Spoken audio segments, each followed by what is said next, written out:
Well, welcome again to our weekly podcast, our weekly look back at what happened over the weekend in the Kerry GA scene, and also a look forward to a very important weekend in Kerry GA where we have the Kerry Petroleum County Intermediate Final, where either Austin Stacks or Long Rangers will get back up to senior status, and that's as big as actually winning a trophy on Sunday next. And we have the semi-finals of the Kerry Petroleum Junior Premier and Junior as well next weekend. But first of all, we are going to look back in a couple of moments at the Kerry Petroleum Senior Club Final. And here we had Dr Crokes, thanks to a masterclass tactician in charge, Pat O'Shea, who got the Crokes over the line against Dingle side, who had beaten Crokes well in the opening group game, but I'd say will be probably thinking that you might catch Crokes once, but you won't catch them twice. Now with me is a former Kerry footballer, indeed a manager as well, both of the Kerry Minors, of Clare Seniors even, would you believe, and also current manager, I think, of Ashty, who are favourites for the Novice Championship, I believe, and that is John Kennedy. Welcome, John. Thanks, did you sell any bats or fireplaces or anything today? Yeah, going well. No, you did? Good You're day. going well? Good day, yeah. Good day. The colder the weather, I suppose, the better for you business, is it? The more frost now that comes to bed. Absolutely. Very good. Right. On that bright note, now we'll move on to our next panellist, who describes himself as Chief Sports Writer of the GA in the Kerryman, indeed Chief Sports Writer, full stop. Hopefully your boss Paul won't be watching this. Damien Stack. And Damien, of course, writes for the Kerryman newspaper, and he is from Dua, who are one of the semi-finalists in the Junior Championship. And we'll be getting back and asking him what his playing days with Dua were like at under 12 level. Next in line, looking at me with a bad eye, the man who has grabbed national attention. TG Carr were worried about some comments I was making to him, getting him barred from Fossa, from Killorglin, from Glenflesk. And there'll be a few more today. But I must pass Jimmy Darcy O'Sullivan from SPA, actually. Jimmy, who writes for the Kerryman as well. I'd like to pass on a message, Jimmy, that I got from Billy Lee, the Austin Stacks manager. I met him at the semi-final and said, will you thank Jimmy Darcy for me? I don't have to motivate the boys for the final. This was after winning, of course, the semi-final, because Jimmy Darcy has said that we're in the All-Ireland final already. So why bother worrying about the county final or the Munster final when we're actually in the All-Ireland final? So he said, I've got the clip, and I play to the boys in the dressing room every night we're training. And he says they're really motivated. They're looking forward to going to Croke Park in February. So Jimmy, Billy Lee is very grateful to you, and it's nice that we've made a contribution to something. Having said that, Long Rangers not happy with you. And finally, we have John O'Dowd. John is a freelance journalist, reporter, whatever you like to call him, and he is into boxing in a big way. Well, he comes from Tarbert, so that explains that. But no, he actually writes as well for the Kerryman. So I've got 3 Kerrymen here. Well, 5 is a Kerryman actually, but 3 who work for the Kerryman. I suppose I'm Kerry's eye stroke examiner, and John is Terrace Talk Radio Kerry. So nice little mix, but slightly there's more Kerrymen on the table here than you'd see at a local bookshop. But John O'Dowd will have an opinion. He helped Long Rangers get to the county final. We can see now, will he help them get over the line on Sunday next? Is it true, Murt, that as well as being barred from the Golden Nugget and bunkers in Killorglin, that Jimmy was actually suspended last week from this panel for 1 week, and that was his absence explained from last Wednesday? Yeah, well, it would explain it. He got a black card, and unfortunately, as a matter of fact, I was coordinating an under 15 game, but having gone to a couple of games last weekend, if I had been here last week, I'd have gotten every single prediction wrong. Would you have? Every last But that's kind of part So of the course, Jimmy. I think I dodged a bullet there. Yeah, you did, and you pushed me off a gantry back in Kiel, and I'm damaged, etc. But we'll get to that later. And you didn't, not one hand out to help me, even off the deck. Thanks to Brito O'Shea, by the way, from Radio Kerry, who helped me off the ground in my stricken state. No, John. But what I'm surprised at is the amount of spectators who turned around as you fell and looked up at me and said it took you long enough. You eventually got there, Jimmy. Yeah, there was a queue. Yeah, looking to see how hurt I was. Yeah, not too sure about that now. Anyway, it was a great day back in Kiel as always. Now, lads, we're going to look back now at the County Senior Club final, where Dr Crokes are very impressive, I must say, in the win. Now, I was, along with John O'Dowd, up in Mitchell's at the Ballymac Ognaskall game, which is a very good game as well. So I didn't get to see the first half, but I got to see the second half, all right. And overall, my impressions were that the Crokes fully deserved their win. Now, I'll start with a man who definitely was there, because I read his report. Wasn't a great report, but at least he wrote it. Maybe he didn't. No, he didn't actually. Yeah, no. Again, apologies, Paul. Damien Stack, you know, watching Crokes and seeing the Dingle Crokes game, the original game, the group game. What changed in between that got Crokes to be a kind of a machine-like performance that they gave on Sunday? What changed? I think you could say maybe just on a very basic level, Crokes got better. Dingle didn't get any better. Maybe even went a little bit back without Tom Sullivan. I think there was, we were just chatting here before, Gavin O'Shea, Micheál Burns, Brian Looney. That's three guys who hadn't played the first day. Brian Looney was, one of your favourite phrases, rolling back the years. He was, yeah. I thought he was close to the man of the match on Sunday. Really good performance. Micheál Burns, Paul Brennan, his match report, I think he described him as quarterback in the game. And then Tony Brosnan just had a really, really, really good game. They were just a better team. Simple as that, really. Yeah, Jimmy, tactically they seem to get their tactics right as well in terms of the matchups. I think Crokes, especially under Pat Shea, even when Pat Shea was playing, they have a very distinctive trademark style, kind of, fast passing, forward running, almost rugby league kind of. They're very much accusing Pat O'Shea of being a rugby league coach. He's been called lots of things. He was called a crazy the weekend genius by Micheál Burns. I dare say if he did actually coach that sport, he'd be successful at that as well. He'd win the basketball, who knows what he's doing, knows how to get the best out of lads. No, they drive very hard. But for me, you go back to that first game of the Senior Club Championship, Dingle and Dr Crokes, and you said they have new players in. At the same time, you look at Dingle, and for me, Dingle don't have the amount of young players. It's grueling schedule, it's panel. Yeah. Crokes got great players back at the right time to bring extra energy in.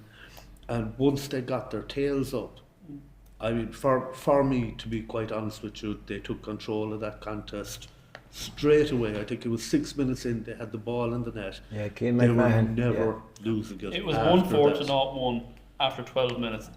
And I don't know, we won't be too dramatic, but it was nearly over at that stage, because they have that control, they have that way of playing.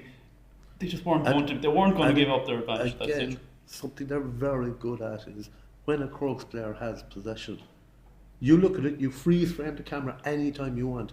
That player always has two options in front of him, and whoever he gives it to has options straight away. They put an awful lot of work into that. And again, you have the advantage of kind of St. Brendan's. It's a strong school. It's always up there competitive. A lot. Did you go there? Carniveras and so on.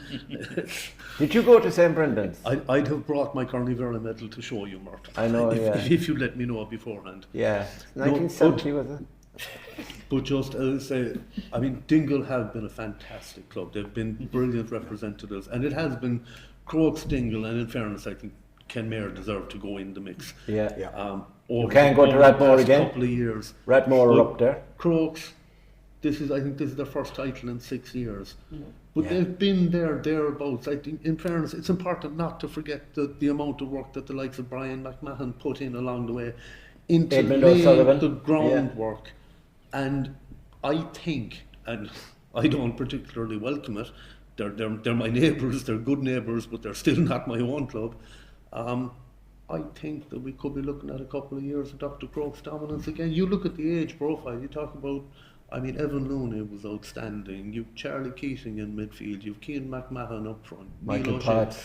These are young Neil players. O'Shea, all kids, yeah. These are going to be there for a while. Yeah. So fair enough. You're like Brian Looney. Yeah. Gee, God, what Yeah. Do you know a stat that I knew? 2006. Yeah, a stat. That's- Yeah, 2006. I knew that stat. 2006, and this is his first year not starting a championship Unreal. game. And he's phenomenal. He's Yeah. been absolutely Yeah. phenomenal all of the way through. Yeah. But he's not the future of the club, and he knows that himself. Yeah. But I have no doubt, again, something the Crokes are very good at. You look at the 1992 team, one of the things that they do is all the lads, when they're finished playing, straight Get away, involved. they're put in with under 12s, under 14s, bring them up along, pay it forward. Yeah. It's, You could see Brian Looney being a manager or a coach of the senior team down the line. 100%. If Pat O'Shea will allow him. Yeah. You're not answering that question. No, but I can see a lot of them. Yeah. Like I said, they bring a game intelligence. They do, yeah. Pat has that game intelligence, has with years.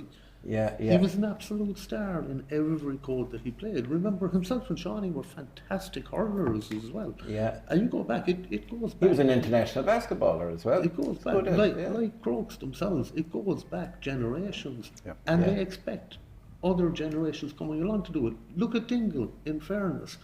Look at those surnames. Gaines. And I promise you, look at a Dingle team from 50 years ago, you'll see a lot of the same surnames. Absolutely, yeah.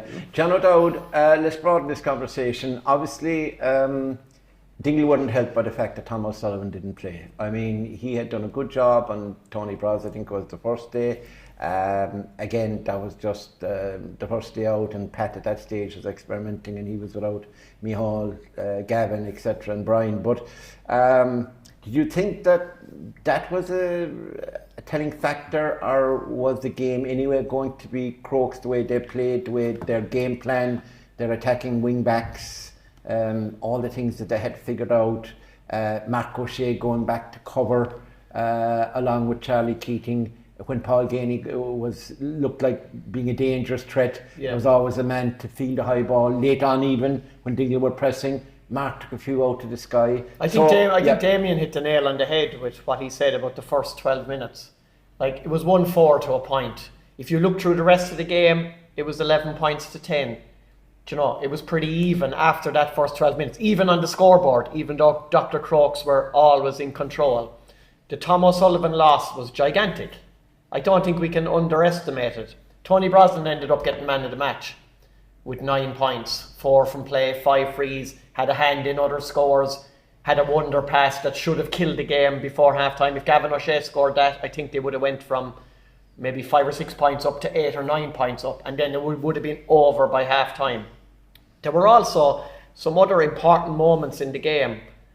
Just before half time, Fionn Fitzgerald made a brilliant interception when Paul Ganey nearly got in soccer style to score a goal.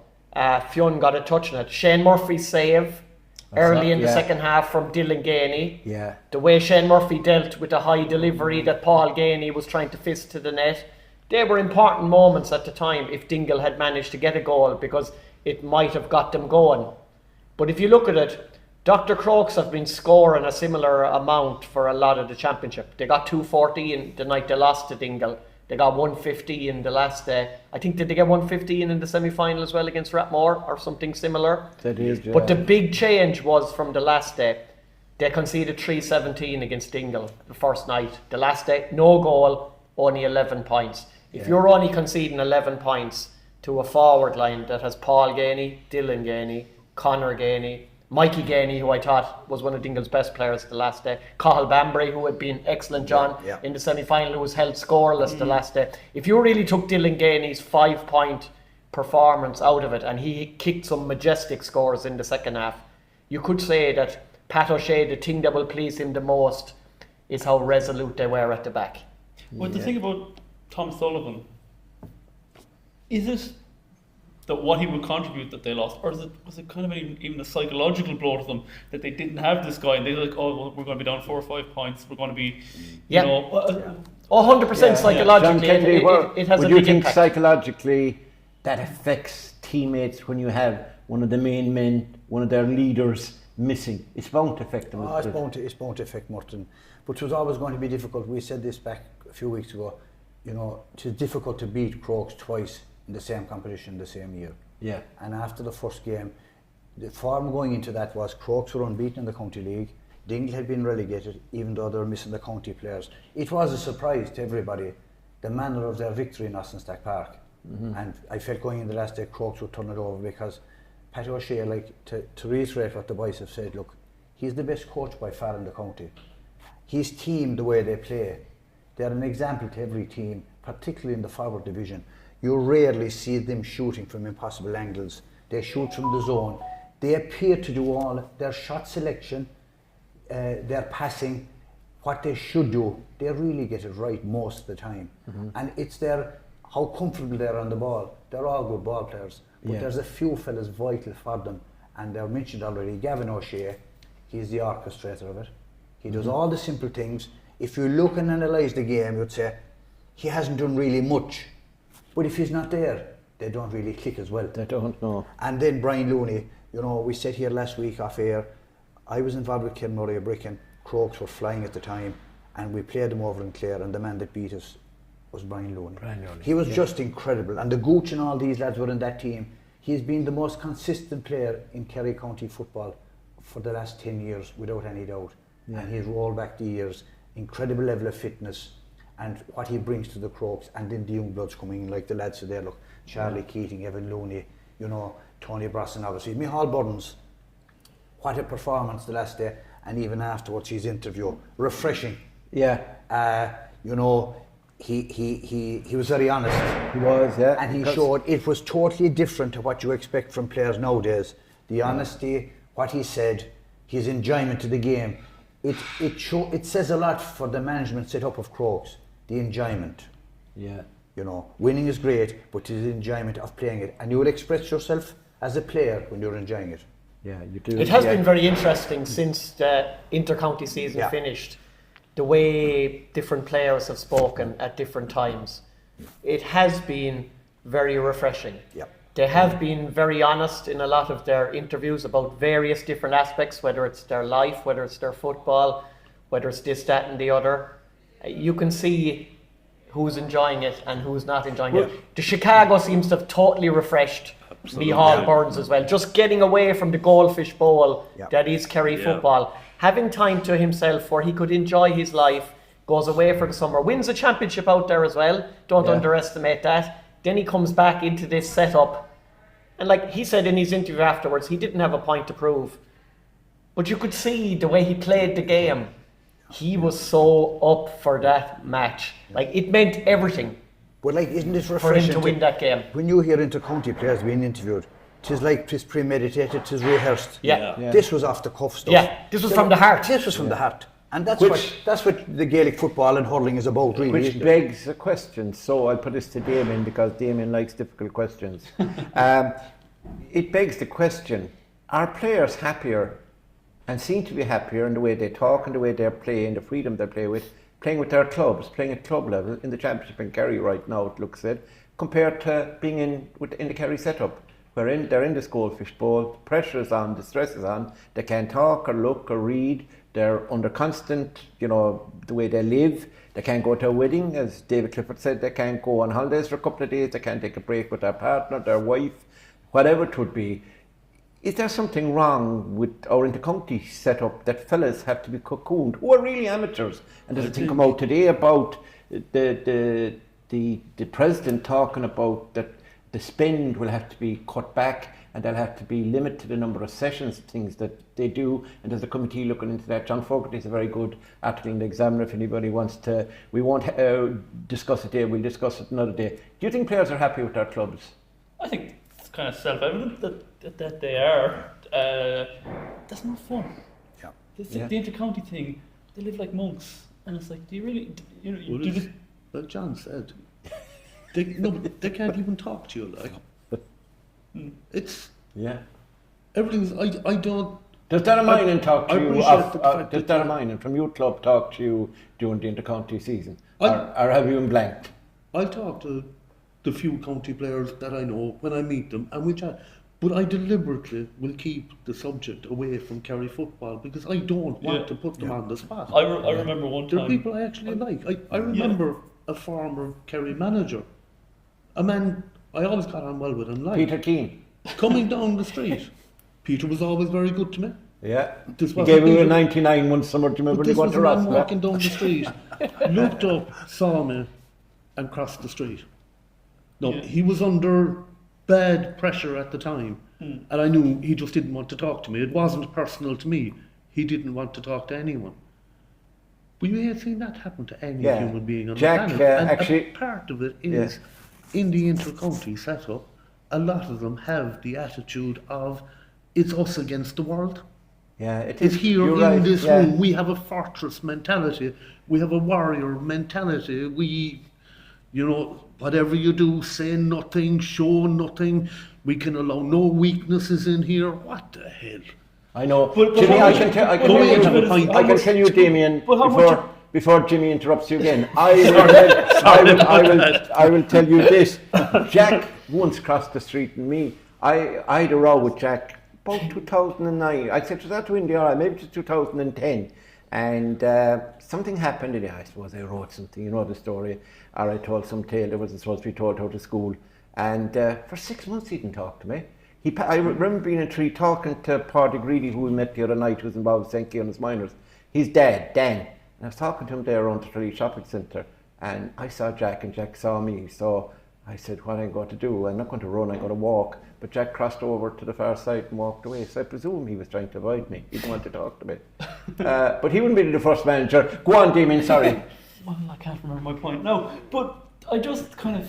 The Goldfish Bowl effect, the fact that players But how much of it is the players and the management teams working themselves into a frenzy over nothing? I think it's a lot of that. And how much of it is the Kerry football supporters, and not just Kerry football, but supporters in every county, pressure, you can't go to a wedding because he was sipping on something that might have been a Bacardi. But sure, with the camera phones now, no matter, I mean, if you're drinking a ginger ale, you're drinking whiskey, basically. Yeah, that's what I mean. Yeah, and you have been drinking whiskey. I would never.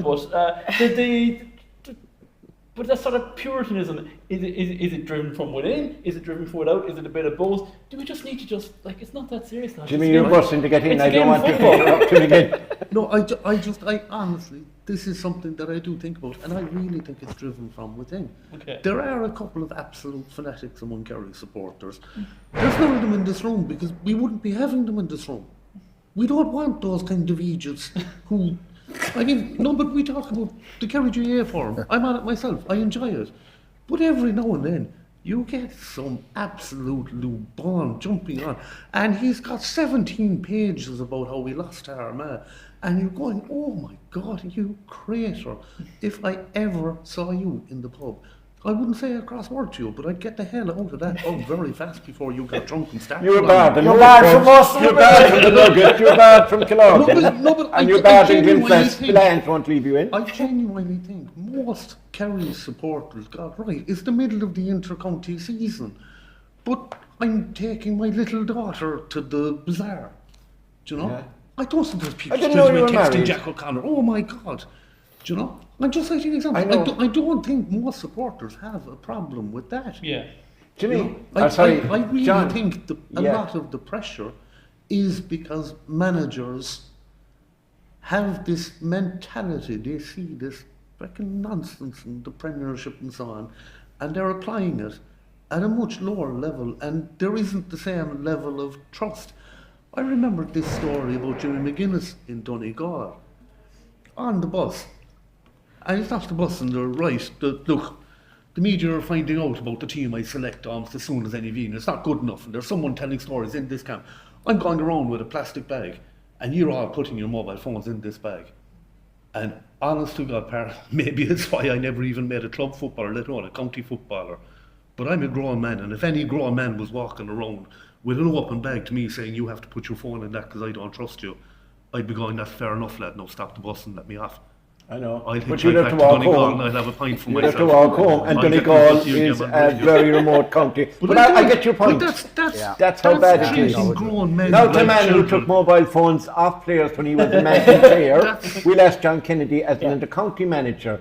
Were you one of these persecuted managers who had your players inside in the dressing room locked with CTV cameras or whatever they are, with muzzles on them, and you had their partners at home or their wives, etc., hanging onto their mobile phones? And were you that kind of manager? No, but I tell you, it has evolved more, and I'm not sure it's for the better, being honest. Because like in my time, training in Fitzgerald Stadium, there was as big a crowd there as there would be for a county final now. Yeah. And of course, that was nice that the Wire would swap it from Killarney to Tralee or vice versa to do the bit of tactics or whatever, so people wouldn't see it. Yeah. But like the Kerry supporters, that's what they loved. You know, I remember talking to Johnny Quality a few times in the late Weeshy, and they'd whoop, and that was their conversation for the week. Yeah. How fella was going above, this fella's improving, this fella's gone back a bit. You know, he kicked great scores. I know you have to. Times go on, you change, but I think we've gone too much. Was it Eamon closed it first? I think it was, And then we had the Donegal guy up the tree, had we? Yes. Yeah. And then they cut the trees. And then he climbed up a ladder. I can't climb anything at the moment, as you know, without falling off. But it has changed. It has changed, and like Jimmy mentioned the forum there, look, I mean, it's a kind of hiding behind a name on the forum, having a cut at different people. There was people having a cut at me when I was in the minors, and indeed afterwards. Yeah. But like if you got involved in that, it would affect you. Nobody deserves that. Constructive criticism is no problem. No problem. It's the one thing. There's very few things in life that I haven't done, and the one thing I haven't done, I don't know why, because I'm on my nose and everything. I've never been on the GA forum. I suppose I never got involved in it, and then as it got worse in the last couple of years, I didn't bother because I'm hearing so many stories. But I've never actually clicked on the forum and gone into it. Which is with fanatical supporters like that. I mean, just Man United and Liverpool last weekend. Yeah. There's people screaming for Eric Ten Hag to be fired. No, I don't know enough about the game. Maybe he should. Maybe he shouldn't. What I will say is the people screaming for him to be fired have no more of a notion than I do. Yes. It's very, very hard at that level. You're talking a multi-billion pound industry. Yeah. And you've got some lad who's paying £2 for his pint. Yeah. Saying how it should be done. But John says there's a nasty streak to a lot of people. It makes them feel important. It's a minority though, Jimmy, to be fair. It's a minority, you know. It isn't even one in a thousand. No. And the other thing about it, most people, Kerry footballer walks into the pub, you'll say hello, you'll know who they are, but you're not going to be bothering them. No. Most lads are not, no. And you know quite well, you got a golden visa to come over here today to Tralee to get through Fan 4. 15 Chinese millionaires or billionaires looking to help Killarney and the Fitzgerald Stadium. That's kind of, I don't know, that's more of obviously the expansion of the stadium is important and the development of the stadium is important.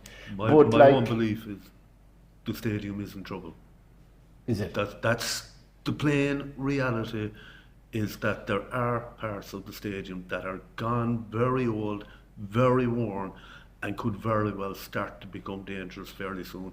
Work does need to be done. That's the genuine reality. We don't doubt that. It does need to be done, but does it need 80 million or 100 million spent in it? Probably not. Anyway, that's kind of gone down a tangent. Listen, I was just going to say on the overall point we were talking about there, and this is for any walk of life. not necessarily sport, but you can take it to sport. Is somebody going to perform better at whatever task they are doing if they are enjoying it?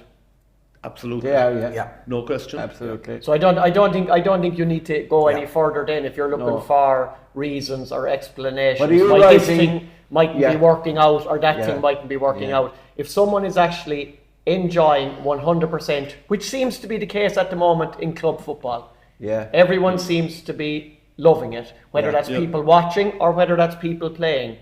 And are we getting better performances from individuals at the moment than we got off them in the green and gold jersey earlier in the year? I think the vast majority of people would say undoubtedly yes. Yeah. I would argue but again, there. No, it is a different standard, of course. Absolutely With different But oppositions. just to go back to the hurling that we talked about last Go on, Damo. we talked about the hurling last week, and Yeah.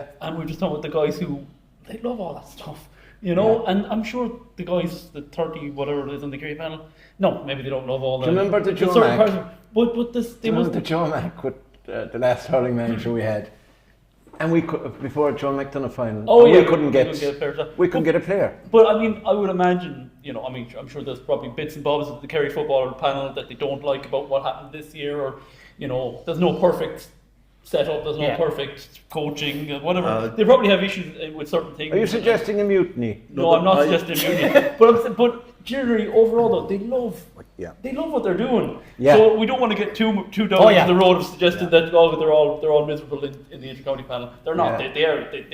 They're seriously committed. They really enjoy the training, and I don't they know, like putting are on the. they, I Paddy- really don't know, are they? I think Paddy they are. Clifford and David Clifford with Shane Enright were seen at the Dogs a couple of times by me. I didn't bother them. I just went up and got 2 interviews off them. But I think inter-county football this year was not enjoyable to watch, cannot have been enjoyable to play in, and a big part of the reason is simply because the players weren't free to play the game that they were dreaming of playing when they were kids. They didn't have that freedom. That has to be up to Everybody the is more coaches and the constant. manager, Jimmy.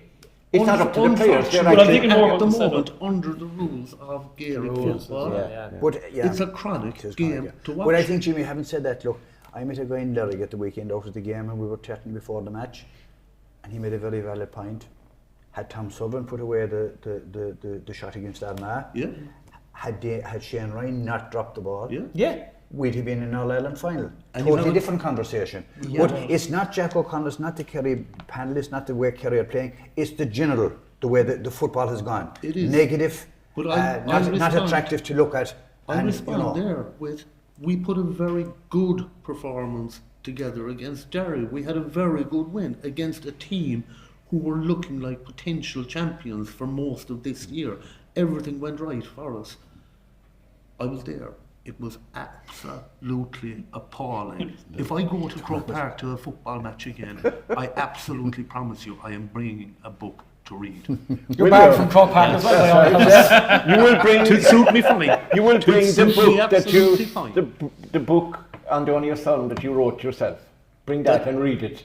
But I thought the most interesting thing as well that Micheál Byrne said, and it's going along with what Damien just said a minute or two ago about fellas still want this. Yeah. Like the way, there was no bitterness in Micheál Byrne's the way he spoke about leaving Kerry. No. He basically said, if something happened now in the next couple of months, and who knows, maybe it will happen, if he got the call again, he'd nearly walk through broken glass to Which get back brings in me there to again. my final question. This part of the show, as my producer makes strange signs and faces at me, give us a player, each of you, it can be the same player, we think in the final that you saw between Crokes and Dingle that could make the Kerry team. Now I don't want Gavin White obviously and Tony Brosnan, they're in, and so Paul Ganey, and I'd say Dylan Ganey's as good as in, but is there any player that caught the eye?